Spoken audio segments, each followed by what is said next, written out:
وعلى آل محمد كما صليت على إبراهيم وعلى جو لوگ کھانے کی نگرانی کر رہے ہیں، بھائی کھانا مجھے تو نہیں لگتا ہے کہیں اڑ کر بھاگے گا. تھوڑی دیر آپ لوگ آ جائیں بھائی، تھوڑی دیر بس آ جائیں. اچھا بھائی، خیر میں نے قرآن کریم کی ایک آیت پڑھی، آپ صلی اللہ علیہ وسلم کی ایک حدیث. دیکھیں چند منٹ میں بات کروں گا، 7:15 کی نماز ہے، کوشش کروں گا وہیں تک کہنے. جب ہم اور آپ جس زندگی کے اندر چل رہے ہیں، ایک دیکھا جائے تو ایک سرکل بھی ہے، یہ ایک اصول ہے. جب وہ اصول ٹوٹتا ہے تو جو تباہی اور بربادی پہلے تھی وہ آنی ہے، یہ کلیئر ہے. ایک شاعر نے آپ صلی اللہ علیہ وسلم کے دور کا نقشہ کھینچا کہ جب آپ اس وقت دنیا میں آپ آئے تھے اور جب آپ کو ذمہ داریاں دی گئی کہ اب آپ کا کام یہ ہے. پہلے 40 سال آپ نے مکے کو دیکھا، لوگوں سے ربط پیدا کیا، آپ نے اپنے آپ کو ثابت کیا کہ میں کون ہوں. پورا مکہ آپ کو ایک سچا، ایک امانت دار، ایک صادق اور امین کا لقب دیا. پھر اس کے بعد ہر طرف آپ کا چرچا، پھر آپ کو ذمہ داری دی گئی. اس دور کے بارے میں ایک شاعر نے کہا، سلگ رہی تھی یہ دنیا سموم عیسیاں سے. سموم کہتے ہیں گرم ہوا، عیسیاں نافرمانیاں. سلگ رہی تھی یہ دنیا سموم عیسیاں سے، بدل دی آپ نے آ کر ہوا زمانے کی. ایک عجیب و غریب اس وقت دنیا تھی. ایسا نہیں تھا کہ کوئی انسان نہیں تھا. عمر نہیں تھے، ابو بکر نہیں تھے، حضرت عثمان نہیں تھے، طلحہ نہیں تھے، سعد، زبیر، سعید، یہ کوئی نہیں، یہ سارے لوگ موجود تھے. لیکن ان کے اندر جو ایک کوالٹی پیدا کرنی تھی اور انہیں مشن کے لیے تیار کرنا تھا، وہ چیزیں نہیں تھی. تو شاعر نے کہا، سلگ رہی تھی یہ دنیا سموم عیسیاں سے، بدل دی آپ نے آ کر ہوا زمانے کی. آپ نے جب کام شروع کیا اور سب سے پہلے مسلمانوں نے مکے کو چھوڑ کر جو ہجرت کی ہے، ہجرت کہتے ہیں کہ دین کے لیے اپنے وطن کو، گھر بار کو چھوڑ دینا، ہجرت کرنا، چھوڑنا. تو سب سے پہلے مسلمانوں نے جو ہجرت کی وہ ملک حبشہ گئے. آج اگر آپ نقشے میں دیکھیں تو حبشہ نہیں ملتا ہے. ساؤتھ افریقہ، ایتھوپیا، ایریٹریا، یہ الگ الگ ملک تقسیم ہوئے اور بٹ گئے. لیکن اس وقت جب مسلمان پہلے ہجرت کر کے جب حبشہ کی طرف گئے اور وہاں کا بادشاہ جو بھی ہوتا تھا اس کا لقب نجاشی ہوا کرتا تھا، وہاں کے دربار میں شکایت کی گئی کہ آپ کے ملک میں کچھ لوگ ایسے آئے ہیں جو آپ کے نہ دین پر ہے نہ آپ کے دھرم پر ہے، ان کا طور طریقہ الگ ہے. اس وقت مسلمان جو بھی عبادت کرتے تھے اللہ کی طرف سے الگ ہے. میں یہ سنانا چاہ رہا ہوں کہ جب انسان سرکل کو چینج کرتا ہے، فطرت کو چینج کرتا ہے، تو پھر کیا ہونے والا ہے. اسی لیے میں اس طرف لے کے جا رہا ہوں. خیر، بادشاہ کے دربار میں اس ٹیم کو، ان لوگوں کو بلایا گیا. ان میں حضرت جعفر طیار رضی اللہ تعالیٰ عنہ تھے. اور بادشاہ نجاشی نے ان سے پوچھا ان کے بارے میں، اور انہوں نے کہا کہ ہم کون تھے اور کیا ہوئے. اور آج ہم کو غور کرنا ہے، آج 1400 سال کے بعد ہم اپنا جائزہ لیں، ہر کوئی، کسی دوسرے کا نہیں.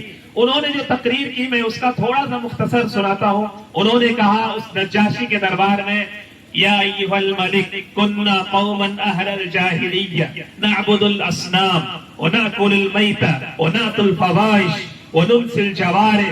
یہ انہوں نے بات رکھنے کی. یا ایھا الملک، اے بادشاہ، کنا قوما اہل الجاہلیہ، ہم جاہل قوم تھے. نعبد الاصنام، بتوں کی عبادت کرنا، ان کے سامنے جھکنا، ان سے مدد مانگنا، سجدہ ریز ہونا، مرادیں ان تک باندھنا، یہ ہمارا شیوا تھا. نعبد الاصنام ونأتی الفواحش، برائیاں ہم سے نکلا کرتی تھی. وجود میں ہم برائیوں کو لے کر آتے تھے، کریٹر تھے ہم برائیوں کے لیے. انہوں نے کہا وَنَأْتِ الْفَوَاحِشِ وَنَأْكُلُ الْمَيْتَ، اور مردار ہم کھایا کرتے تھے. حلال حرام کی ہمارے یہاں کوئی تمیز نہیں تھی. وَنُنْسِي الْجَوَارِ، پڑوسی ہم سے پریشان تھا، اس کو دکھ پہنچانا، ظلم کرنا، اس کو تنگ کرنا، یہ ہمارا کام تھا. یہ گنا رہے ہیں کہ ہم کیا تھے. کُنَّا قَوْمًا أَهْلَ الْجَاهِلِيَّةِ، سب سے پہلا انہوں نے جو جملہ کہا کہ ہم جاہل قوم تھے. نعبد الاصنام، بتوں کی عبادت، ونأکل المیت، مردار کا کھانا، ونأتی الفواحش، برائیاں ہم سے نکلنا، ونمسی الجوارح ونقطع الارحام، رشتوں کو توڑنا، یہ تھا وَنُلْسِلْ جَوَارِ پڑوسی پریشان.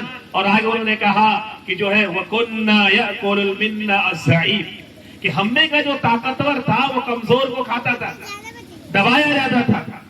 حَتَّى عَلَى ذَلِكَ، اسی ایک جو ہے لمبے مدت سے ہم زندگی گزار رہے تھے. حَتَّى بَعَثَ اللَّهُ رَسُولًا مِنَّا، کہ اللہ نے ہم کو ایک رسول بھیجا. اور انہوں نے آگے جو بات کہی کہ كُنَّا نَعْرِفُ نَسَبَهُ وَصِدْقَهُ وَعَفَافَهُ وَأَمَانَتَهُ، کہ ایسا رسول جس کے بارے میں نعرف، ہم جانتے ہیں صدقہ، ان کی سچائی کو، ان کی امانت کو، ان کی پاک دامنی کو. اور پھر وہ رسول نے فدعانا الى اللہ لتوحیدہ، اس نے ہمیں اللہ کی ایک وحدانیت کی طرف بلایا.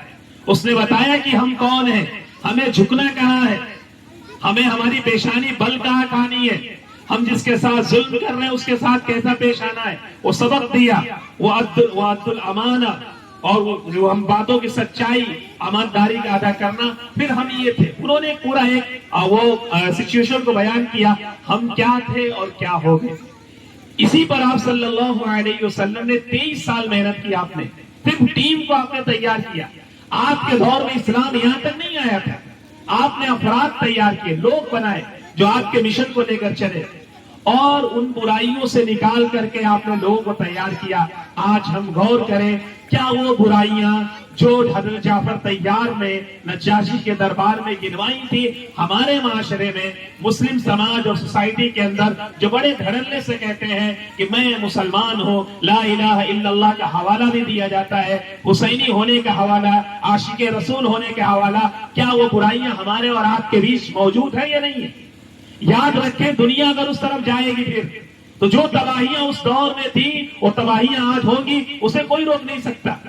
فطرت کو جب انسان چینج کرتا ہے تو پھر فطرت کو جب چینج کریں گے تو تباہی آئے گی. فطرت ہے کہ رات ہو جائے تو آپ سوئیے، صبح ہو تو آپ کمائی کریے، پڑھائی تعلیم والے ہیں تو پڑھائی کریے. لیکن آپ اگر فطرت کو چینج کریں گے، رات کو دن بنائیں گے، دن کو رات بنائیں گے، تو یاد رکھیں آپ کے فزیکل میں بھی جس میں پریشانی آئے گی اور بھی باہر معاشرتی زندگی میں آئے گی.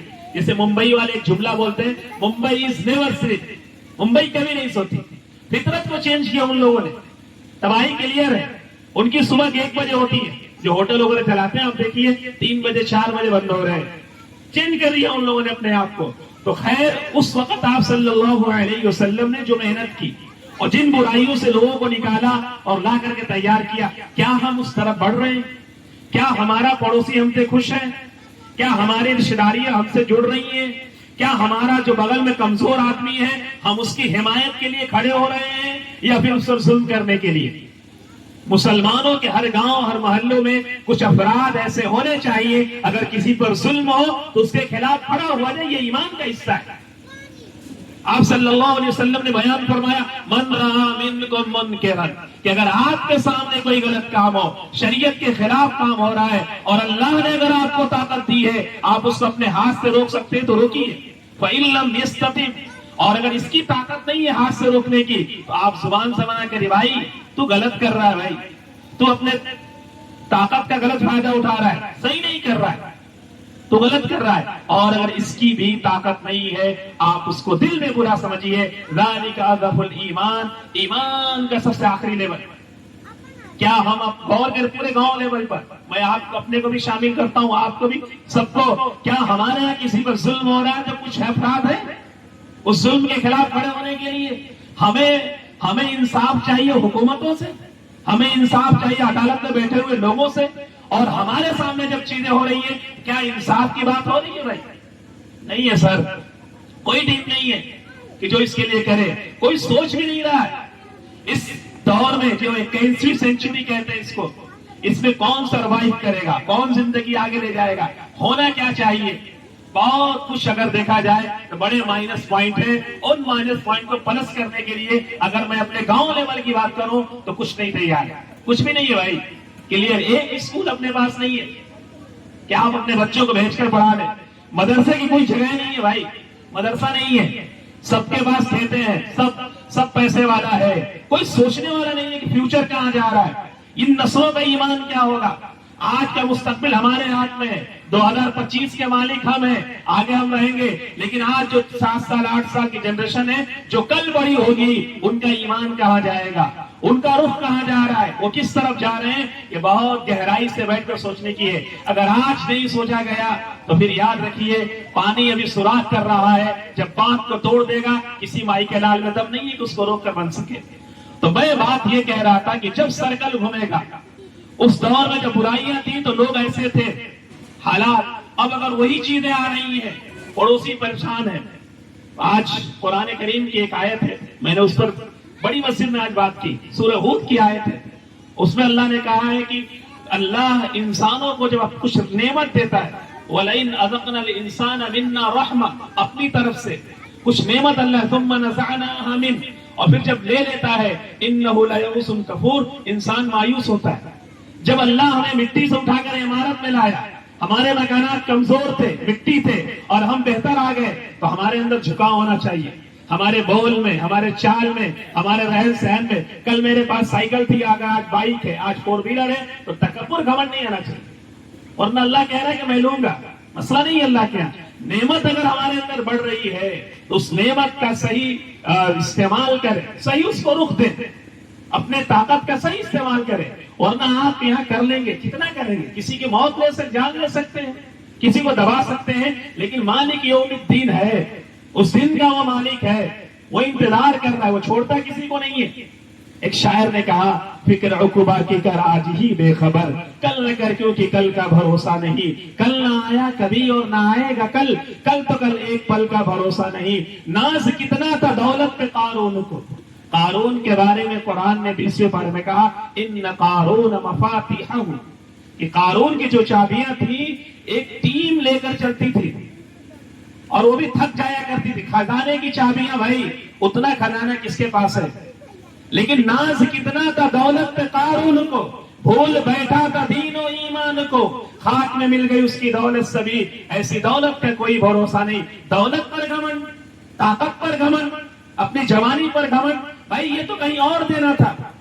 قرآن میں اللہ نے کہا, قل ان صلاتی و نسکی و محیایا و مماتی للہ رب العالمین, میرا جینا, میرا مرنا, میری نماز, میری قربانی تیرے لیے, میری زندگی کا مقصد تیرے دین کی سرفرازی, میں اسی لیے مسلمان, میں اسی لیے نمازی.